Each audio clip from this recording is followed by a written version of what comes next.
ఈరోజు లంచ్కి అయితే బచ్చల కూర పప్పు చేశాను. ఇంకేదైనా ఐటమ్స్ చెప్పమ్మా, నీకు నచ్చింది చేస్తాను అని మా అబ్బాయితో అంటే, అమ్మ బంగాళదుంపలు వేపుడు చేయి అన్నాడు. అంటే ఈరోజు వాడికి ఆఫ్ అనమాట. సరే ఇంటి దగ్గర ఉంటాడు, ఇష్టంగా తింటాడని. అదేంటి నాన్న బచ్చల కూర పప్పు బంగాళదుంప వేపుడు కాంబినేషన్ ఏంటి, అది చప్పగా ఉంటుంది, దీనికి ఏదైనా పచ్చడి ఉంటే బాగుంటుందంటే నాకు నచ్చింది ఇదే చెయ్యి అన్నాడు. అందుకని రెండు సరే తినేది వాడే కదా అని ఇలా బంగాళదుంపలు వేయించాను. ఇంకా రాత్రికైతే బొబ్బర్లు నానబెట్టి వాటితో చాట్లా చేశానమాట. ఇదివరకు చాలాసార్లు షేర్ చేశాను ఆ రెసిపీ అయితే.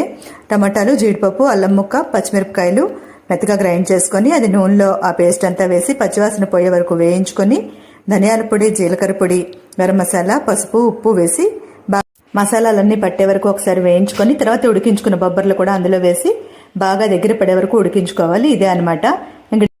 మీ అందరి సపోర్ట్ వల్ల నా ఛానల్లో ఈరోజు 15,000 మంది సబ్స్క్రైబర్స్ అయ్యారు ఈరోజు సాయంత్రానికి.